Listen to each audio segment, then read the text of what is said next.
tribüünidel ikkagi poolfinaalile omast hõngu on, et korralik trummimütsumine siin käib ja number 69 Maksim Pavlov. Nende kaitseliin samuti täna neljane, vasakult alustades number 22 ja siit tehakse selline pläkk, et ei osanud seda keegi oodata ja siit läheb väga kiiresti seda kohtumist Nõmme Kalju juhtima, kui tundub, et oli see Cello, kes sealt endale ära suutis keevitada. 3 minutit kella peal ja no see ei ole unistuste algus kohe kindlasti Kalevile. Siin nüüd minu mäletamist mööda jäi mainimata, aga nüüd ka kaptenid siis mõlema võistkonna poolt ette loetud. Vaatame siit ära ja oi, no siit pannakse juba teine sooja ära ja kes see muu kui Ibrahim Jabir paneb korralikult selle palli sinna tagumisse nurka ära ja Vetkal on võimetu ja Kaljul hakkab siin see mäng nende kasuks väga hästi lahti rulluma. Kella peal numbrid 14 ja seisuks 2-0.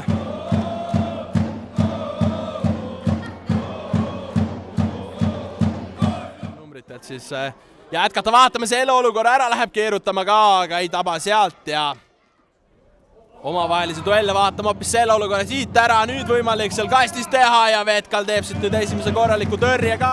Väravalt värava alla mängu näha, siis tundub, et oli natukene ennatlik järeldustega ja jõutakse ka siin kohe siit löögile. Oi, kui halvasti see pall nüüd seal lahti jääb ja siin Kalev teeb ikka korralikult endale, et ei olnud siin see kolmas ka üldse kaugel seal.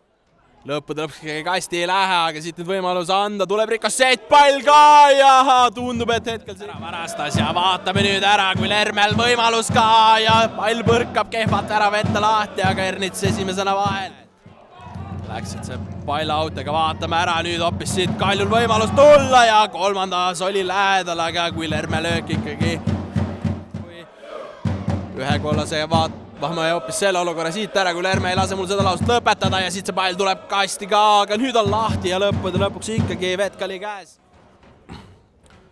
Noh, kui Kalev siin ikkagi sellel hooajal vaatame hoopis selle olukorra ära, sealt nüüd löök ka, aga läheb otse keskele Kristjan.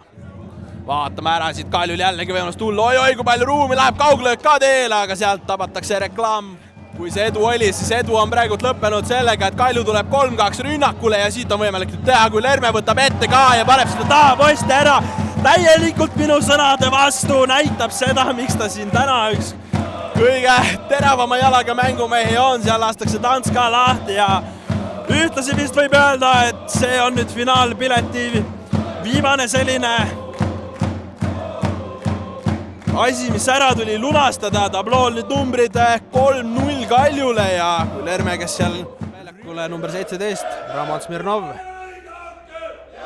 Vaatame siit toob selle ära ja siit nüüd neljas pole üldse kaugel ja võimalus ka vahetusmängumehel koheselt ära teha. Hea mees tuleb kohe tegema ka, Baptista jätab sinna keskele ja nüüd löögi peale ja sealt tuleb neljas ära.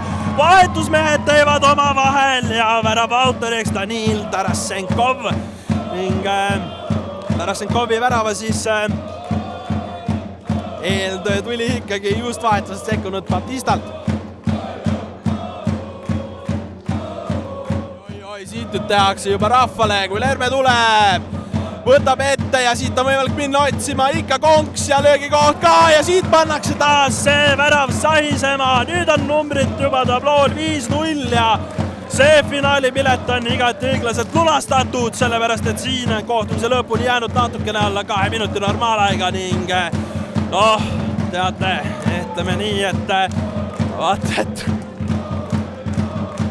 ulmejuttu ei tasu minna. Löögijalga lõpuni kinni täielikult panna on keeruline, eriti kui hetkelt saime näha, et mängumees täitsa mõlema jalaga oskab mängida.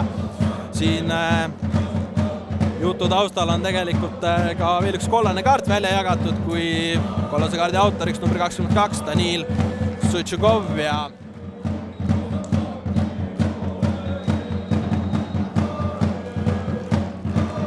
minuga siin mängujärgseks intervjuuks Sats Purje, et äkki võtad üldse alustuseks oma sõnadega mängu kokku? No väga raske algus, lööme omale sõidust olukorrast ja teine otsa, mis suht lihtne ka ja oligi, üritasime oma mängu säilitada, esimene poolaeg mänguplaanis kinni hoida, ütleme, et nõelata kontrate peale aga teine poolaeg tegime vangerdusi, mingil määral palliga domineerisime, aga ohtlikuks me ei jäänud, et me ei suutnud ikka olukordi luua, kuigi palliga me olime päris palju. Kuidas siuke kaotus üldse võistkonnale mõjub, et suure tõenäosusega kõige tõenäolisem medali või vähemalt karika võtmise koht oli? Jaa, mõjub kindlasti. Meeskonnal, klubil oli plaan läbi karika siis Euroopasse jõuda jälle ja siis Euroopas ka kaugemale. Aga nüüd on jah, et mõned päevad oleme nukrad ja siis hakkab liiga läheb edasi, et ütleme, ellujäämismängud on juba praegu, et peame hakkama punkte saama, me peame distsipliinis kinni pidama, lihtsalt võib-olla niisugust kuiva kaitsetrenni teha lihtsalt, et kõigepealt tagant pidama, et meil oleks mingi võimalus üldse punkte hakata saama. Kas täna on niisugune mäng, kus saab Kaljut tunnustada väga hea mängu eest või ei tulnud endal ka lihtsalt asjad välja? Ütleme nii, et eks me teadsime, mismoodi nad tahavad mängida, mis nende tugevused on, kus me võime ise nõelata, aga ikkagi kokkuvõttes me 3. minutil paneme niimoodi omale.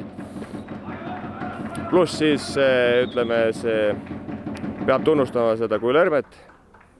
Ma ei tea, millal ma Eestis sellist mängijat, kas on üldse sellist mängijat olnud, et põhimõtteliselt jookseb üksinda terve väljaku läbi ja lööb ära, et seda väga tihti Eestis ei näe, et pigem Nõmme Kalju selles mõttes, et nad mängivad tema peale, et nad teevad seda teadlikult, et see ei ole juhuslik, et muidugi Nõmme Kalju on praegu ütleme väga hea soos ja need on hästi komplekteeritud, hea mänguplaan, et ma arvan, neil on väga head võimalused see aasta selles mõttes üllatada võib-olla meistriks või karikavõitjaks ka, et ma näen, et neil on kõik hästi.